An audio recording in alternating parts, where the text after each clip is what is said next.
Hello what is up guys and welcome to the channel learn and excel. तो आज के इस video में हम कंटिन्यू करने वाले विद प्रोडक्शन फंक्शन चैप्टर। अगर जो है आपने इस चैप्टर का प्रीवियस वीडियो नहीं देखा है, ऊपर आई बटन पे आपको लिंक मिल जाएगा ऑफ द प्रीवियस वीडियो। वहाँ पे जो है previous video and there is a link to a playlist also, जहाँ पे जो है आप पिछले के सभी वीडियोस को जाके देख सकते हैं। इन अ सीरियल वाइज ऑर्डर अरेंज कर दिया गया है। तो चलिए फिर आज के इस वीडियो के साथ स्टार्ट करते हैं। Let's begin.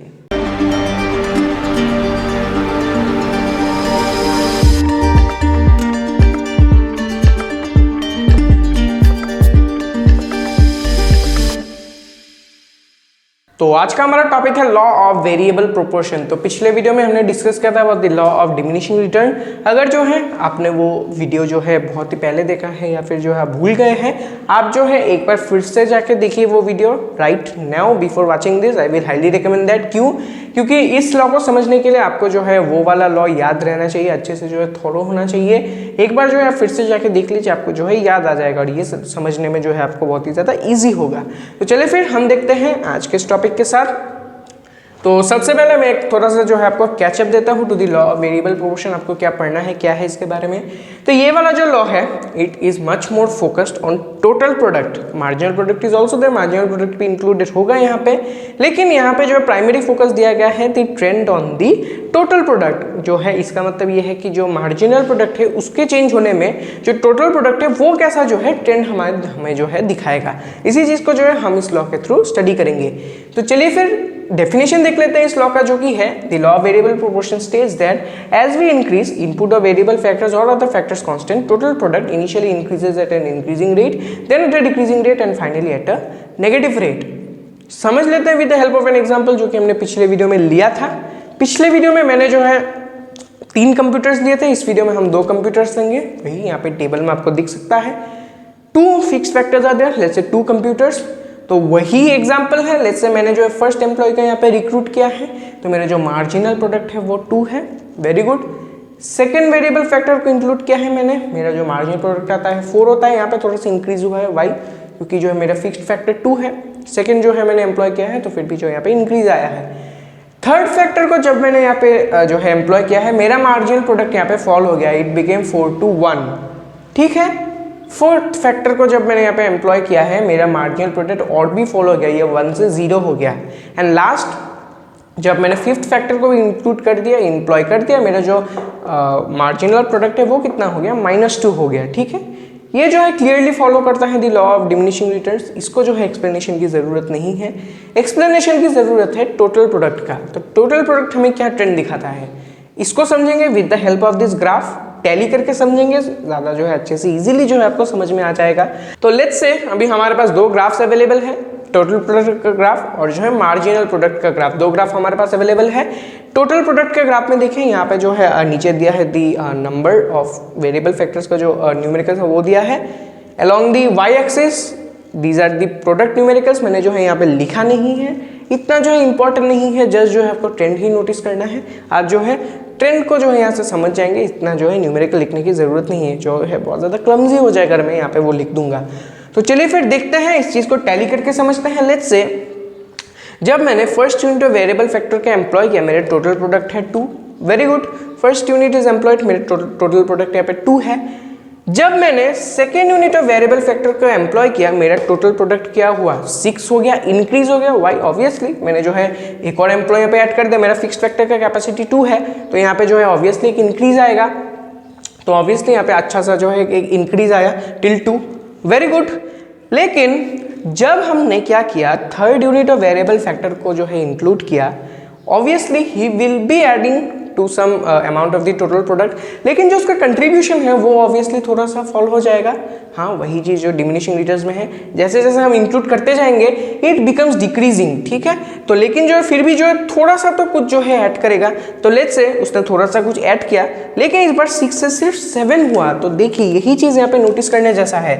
फर्स्ट केस में हमारा क्या हुआ, जब हमने सेकंड जो है वेरिएबल फैक्टर को एम्प्लॉय किया, 2 से 6 हुआ, यानी उसने कितना ऐड किया, 4 ऐड किया, हिज मार्जिनल प्रोडक्ट प्लस 4। लेकिन जब हमने थर्ड यूनिट को यहाँ पे एम्प्लॉय किया, उसका जो है एडिशन कितना है, उसका addition to the total product कितना है, सिर्फ 1 है। तो देखिए यहाँ पे जो टोटल प्रोडक्ट है it has increased, no doubt here 6 से 7 हुआ है, इंक्रीज हुआ है, लेकिन जो फर्स्ट केस है उससे कम इंक्रीज हुआ है। The rate of increase has fallen here. सबसे पहला रेट ऑफ इंक्रीज कितना था, 2 से 6 4 था, लेकिन इस केस में हमारा रेट ऑफ इंक्रीज कितना है, इस केस में हमारा रेट ऑफ इंक्रीज कितना है, 6 से 7 में हमारा रेट ऑफ इंक्रीज कितना है, सिर्फ 1 है। What does it mean, the rate of increase has fallen. ठीक है, फॉल हो गया, यहां तक हाईएस्ट था, यहां तक जो है इंक्रीजिंग था, फिर जो है एक फॉलिंग ट्रेंड में आया, लेकिन अभी भी इंक्रीज्ड है, obviously it will be increasing till now. लेकिन जब हमने यहाँ पे फोर्थ फैक्टर को भी एम्प्लॉय कर दिया, उसका कोई मार्जिनल प्रोडक्ट अभी है ही नहीं, वो कुछ मार्जिनल प्रोडक्ट देगा ही नहीं, क्योंकि उसका जो मार्जिनल प्रोडक्ट है वो और फॉल हो गया because of the law of diminishing returns. वो जो है फिक्स फैक्टर पे ज्यादा जो है प्रेशर आ रहा है, इसलिए जो है उसका मार्जिनल प्रोडक्ट कुछ है ही नहीं, 0 हो गया। तो यहाँ पे जो है मार्जिनल प्रोडक्ट का रेट कितना हुआ, और भी फॉल हुआ, obviously it is showing a falling trend here. ये 1 से जो है क्या हुआ, 0 हो गया इस पार्ट में, यहाँ पे कोई इंक्रीज ही नहीं हुआ, ये 0 हो गया। And finally at the last part, जब हमने जो है यहाँ पे फिफ्थ फैक्टर को भी यहाँ पे इंक्लूड कर दिया, हमारा जो मार्जिनल प्रोडक्ट क्या हो गया, यहाँ पे फॉल हो गया, इट हैज फॉलन हियर। ठीक है, ये वाला 6 नहीं होगा, ये वाला 5 होगा, -2 है। It has fallen here, clearly it has fallen here, 7 से जो है 5 हो गया, द रेट इज हियर -2, यहाँ से हो गया 0 से हो गया -2। तो देखिए यही trend law of variable proportion जो है स्टेट करता है, क्या स्टेट करता है, इट इनिशियली, ये तो यहाँ तक इंक्रीज हुआ है, very good, it has been increasing, but initially it increases at an increasing rate, yes it has been increasing at an increasing rate, 2 से 6 हुआ है 4, then at the decreasing rate, यहाँ पे देखिए रेट ऑफ इंक्रीज यहाँ पे decrease हुआ है, पहले 4 से 1 था, फिर क्या हुआ 1 से 0 हो गया, तो यहाँ पे डिक्रीज आ गया है, वेरी गुड। एंड लास्ट में क्या होता है, and finally at a negative rate, देखिए यहाँ पे जो रेट ऑफ इंक्रीज है वो क्या हो गया, यहाँ पे नेगेटिव हो गया है। ग्राफ से देखिए अच्छे से समझ में आएगा, देखिए यहाँ पे मार्जिनल प्रोडक्ट इज इंक्रीजिंग, ये वाला फर्स्ट पॉइंट में देखिए मार्जिनल प्रोडक्ट इज इंक्रीजिंग, क्यों इंक्रीज हुआ, एक जो है एक्स्ट्रा ऐड हुआ है, यहाँ पे इंक्रीज हुआ है, वेरी गुड। टोटल प्रोडक्ट भी यहाँ तक इंक्रीज हुआ है, डन। अभी धीरे धीरे क्या हो रहा है, marginal product of the variable factors further employed, वो अभी फॉल होगा because of the law of diminishing return, वो फॉल होगा। देखिए यहाँ से जो है मार्जिनल प्रोडक्ट का ग्राफ यहाँ पे अच्छे से फॉल हो रहा है, ठीक है, लेकिन फॉल तो हो रहा है, लेकिन टोटल प्रोडक्ट अभी भी जो है थोड़ा थोड़ा इंक्रीज होगा, मार्जिनल प्रोडक्ट का एडिशन थोड़ा कम हो रहा है, यहाँ पे जो है 410 हो रहा है, लेकिन जो टोटल प्रोडक्ट है वो तो थोड़ा थोड़ा बढ़ रहा है अभी भी, तो ये जो है बढ़ते बढ़ते यहाँ तक जाएगा, ठीक है, ये जो है इस पॉइंट तक क्या होगा, इंक्रीज होते होते जाएगा। इस पॉइंट में क्या होगा, जो मार्जिनल प्रोडक्ट है वो अभी क्या हो गया है, एकदम ही 0 हो गया है, अब जो है कोई एडिशन नहीं है यहाँ पे, एंड टोटल प्रोडक्ट एंड दस has reached is maximum point. ये जो पॉइंट है ये टोटल प्रोडक्ट का मैक्सिमम पॉइंट है, ठीक है। फर्दर हम एम्प्लॉय करते जाए, फिफ्थ फैक्टर को जब हमने एम्प्लॉय किया, क्या हुआ, अभी जो है नेगेटिव रिटर्न्स ही हमें देगा, it will be giving us negative returns. देखिए मार्जिनल प्रोडक्ट नेगेटिव में चला गया and total product is now falling, it has been showing a falling trend. तो ऐसे ही हम जो है इस चीज को जो है 3 फेज में जो है डिवाइड कर सकते हैं। सबसे पहला फेज क्या है, इट इज P1, इस फेज को लेते हैं। इस फेज में क्या होता है, the marginal product is increasing here and total product is increasing at an increasing rate, very good. ये फर्स्ट फेज में ये चीज हमारा आ गया। सेकंड फेज में क्या होता है, as we are employing more and more, हमारा मार्जिनल प्रोडक्ट फॉल होगा, obviously it will be falling. ये आ जाएगा हमारा phase 2 where our marginal product is falling, और इसी के साथ टोटल प्रोडक्ट में हमारा क्या चेंज आ रहा है, total product is still increasing but at a decreasing rate, इसका जो रेट है वो डिक्रीजिंग रेट हो गया है but it is still increasing. फिर phase 3 is the last part, जहां पे जो है क्या होता है, हमारा मार्जिनल प्रोडक्ट नेगेटिव में चला जाता है और हमारा टोटल प्रोडक्ट क्या हो जाता है, फॉल हो जाता है। डन। अभी यहाँ पे ये जो 2 बॉर्डर्स है, इन 2 बॉर्डर्स को कुछ कहा जाता है। फर्स्ट बॉर्डर जहाँ पे जो है टोटल प्रोडक्ट लास्ट तक जो है पॉजिटिवली इंक्रीज हुआ था, इस पॉइंट को हम क्या बोलते हैं, इस पॉइंट को हम बोलते हैं पॉइंट ऑफ इन्फ्लेक्शन। इन्फ्लेक्शन, तो इस पॉइंट के बाद जो टोटल प्रोडक्ट है वो क्या हो रहा है, एट अ डिक्रीजिंग रेट जो है क्या हो रहा है, इंक्रीज हो रहा है, और एट अ फॉलिंग रेट जो है इंक्रीज हो रहा है।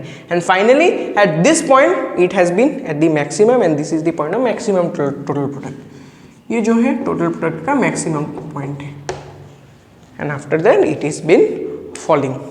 अभी एक फाइनल चीज यहाँ पे आ जाता है कि अगर जो है आपने प्रीवियस वीडियो को अच्छे से देखा है, जो पिछला लॉ है, लॉ ऑफ डिमिनिशिंग रिटर्न्स, वो जो है अगर आपने अच्छे से देखा है, आपके दिमाग में इनिशियली यही एक सवाल आता होगा कि उस लॉ में मैंने मार्जिनल प्रोडक्ट का जो ग्राफ है वो एकदम ही फॉलिंग दिखाया था, तो यहाँ पे जो है ये थोड़ा सा इंक्रीज हुआ है फिर फॉल हुआ है, ये क्या माजरा है, ये तो कॉन्ट्रोडिक्टरी हो गया, ये कैसे हो गया।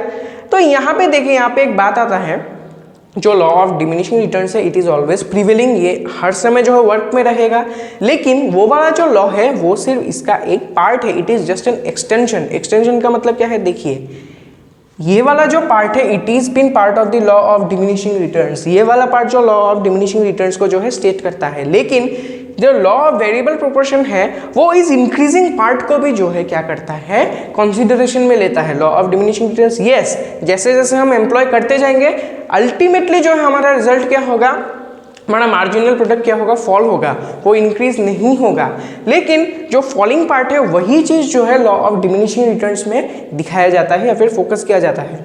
Law of variable proportion marginal product के उस फेज को भी कंसीडर करता है और दिस फर्स्ट फेज को भी कंसीडर करता है जहां पे जो है मार्जिनल प्रोडक्ट इनिशियली जो है थोड़ा सा इंक्रीज होता है। Yes, it will be increasing for some time, then it will fall, and this part is calculated in the or considered in the law of diminishing returns. Variable proportion इन दोनों phase को जो है consideration में लेता है।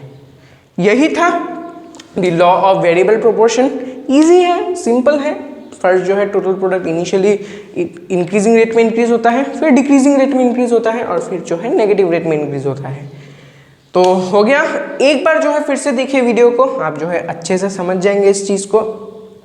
और जो है वीडियो पसंद आए तो ज़रूर से लाइक कीजिएगा और शेयर करना मत भूलना। और जो है कोई डाउट हुआ बेझिझक नीचे कमेंट कर देना, मैं जो है आपको जल्दी से जल्दी आंसर दे दूंगा, कोई दिक्कत नहीं है उसमें। और जो है अगर मुझसे जो है आप मुझे कोई सवाल पूछना चाहते हैं पर्सनली, आप जो है मुझे इंस्टाग्राम में कनेक्ट कर सकते हैं and you can DM me there. And also yes guys, please make sure to subscribe to the channel, it will be a great help for me. And yes, मिलता हूँ मैं फिर आपसे अगले वीडियो में। तो आज के लिए बस इतना ही रखते हैं। Thank you and good bye.